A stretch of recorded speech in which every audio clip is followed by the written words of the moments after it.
Welcome back to the Base Talk podcast. So, we are in the middle of our in season training series today.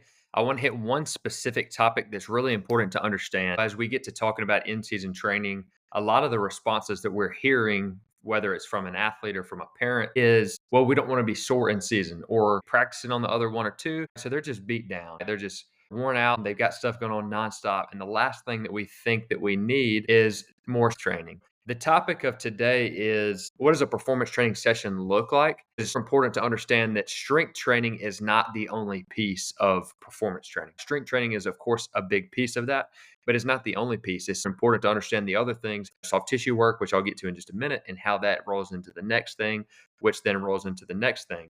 And those little other things other than strength training, so don't get me wrong, strength training is still going to be a big component of this. But the other things, which is what I'm going to focus on in today's podcast, is the micro dosing effects that's going to happen throughout the season while you continue to do this. So I'll go ahead and hop into it. That way it starts to kind of tie itself together. So when you come in for a performance training session, we always start with soft tissue work, whether that's with a foam roller or whether that's with a self-myofascial release tool or a lacrosse ball or a softball, something like that, that's going to actually help us get into the soft tissues to relax that soft tissue and give us some temporary flexibility in that area. Obviously, if we're really sore, let's just use a baseball pitcher, for example. If they pitched yesterday and their shoulder or elbow is really sore, that muscle, all of that is really tense and tight because the body knows we just got fatigued. We don't want to be more stressed and more fatigued. So it tightens up because if it lengthens more, it knows that it's fatigued. So injury could happen. So the body naturally tightens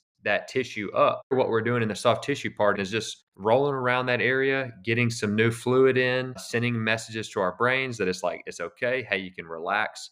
That soft tissue work is not like a super hard technique. It's just, we're just rolling around over the area. We're just trying to create some more blood flow, move some fluid around, and allow that area to relax. Once we get done with that, then they move into their corrective exercise. So the corrective exercise is all based off of their initial evaluation with us. So if we're going to continue along this analogy with this right-handed pitcher, maybe that right-handed pitcher had some lat flexibility. Their lat was a little bit tight and stiff. Maybe they lacked some hip internal rotation on both sides. So from that initial evaluation that they had with us, the coach that's assigned to them has written them a program customized for them. So those correctives, if those are the two things that we saw that he needed help with, those are the two things that those correctives are going to address. So we're going to do some lat lengthening exercises, which could be a banded lat stretch. It could be just a lean away lateral line stretch. It could be all kind of different types of lat stretches just to lengthen the area. After we have relaxed it with the soft tissue work, then we go into the lengthen portion. So we lengthen it. Same thing with the hips. If we have limited hip internal rotation, there's some sort of mobility exercise or movement that we have given them after the soft tissue that's going to help lengthen and create more temporary flexibility. That way we can then strengthen that temporary flexibility. So once we've gone through the correctives, then they go into the active warm-up. And this is the part where we're going into a lot more mobility training. This active warm-up is movement training, it's mobility training, it's different planes of motion, it is different flexibility strategies. So as we go, we're getting the body loosened up. We could be doing some simple stuff like a reaching RDL or a lateral lunge with an overhead reach or a reverse lunge with a diagonal reach to open up the oblique. It could be a bunch of different things. It's variation that's built into that intentionally because we want the body to move with variation. We want the body to get used to moving in different planes of motion, and it's going to adapt and become more comfortable in those different planes of motion. And that is what movement variability is going to help us with. So that's the point of that active warm up. Increase the heart rate, increase the blood flow, and then get the body ready to rock and roll. So from there, we then go into a little bit more movement training, which could be some skipping variations. It could be some nice, easy change of direction work. Once we feel pretty good there, then we're going into more power or speed works.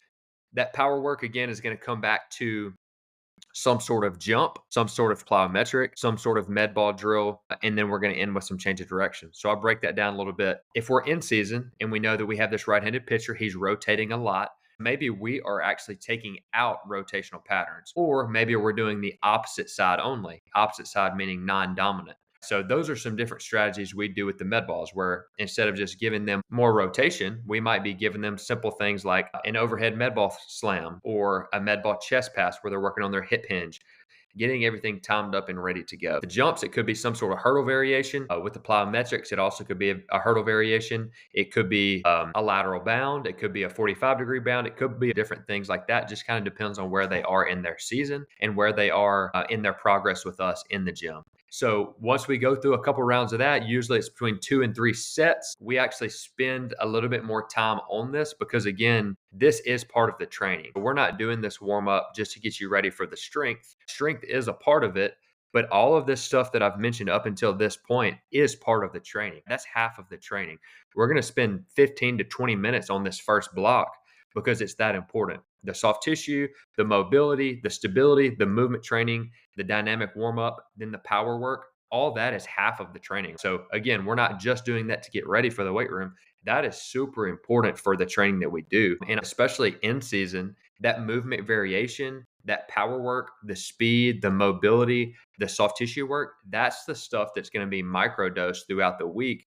When you do it 2, 3 times a week, that's the stuff that's really going to help you stay healthy and strong and have a higher capacity in season. That way, we're more durable throughout the year and throughout the season as well. Once we get done with the power work, then we'll go into some sort of speed and change of direction, right? If the legs are tired, if the legs are toast, maybe we're only hitting 2 to 3 5-yard sprints, right? Where we're just working on 5-yard acceleration. We hit 2, 3, or 4 of them, we call it a day, right? We've got some good work in. We've hit that max speed from an acceleration standpoint, and then we move on. Or if it's a lateral change of direction day, it could be a reactive change of direction. It could be, based on you're going against a partner. It could be based on a coach and he's directing you which way to go, depending on different styles. It could be a point. It could be him clapping. It could be him saying something verbally. It could be him dropping some sort of implement like a ball or a foam roller. We're working on deceleration. We're working on acceleration. We're also working on deceleration and then into reacceleration. And that could be linear, which is front and back. That could be lateral, which is obviously side to side. So those are built in purposefully because we want to make sure, again, that this multi-directional movement is happening throughout the year and is being microdosed into those training sessions. Then, of course, once we finish that, then we'll go into our strength work, which I won't go into depth on the strength work today. We'll save that for another point. But the point of this episode today was just to help you guys understand how that training session is broken down and to understand that it's not just strength training. In-season training is not just strength training. It's movement training, it's mobility, it's soft tissue, it's multi-directional, it's power, it's speed, and then it's also strength.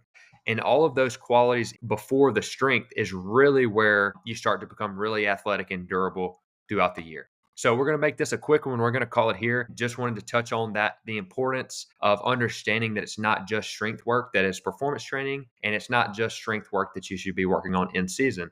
It's a bunch of different qualities. Hopefully this helped. If you like this, let us know. We're going to start putting out a little bit more volume as far as the duration of these being a little bit shorter. That way they're a little bit easier to consume. If you have a topic you'd like us to talk about, let us know and we'll get it to you. Thanks for listening.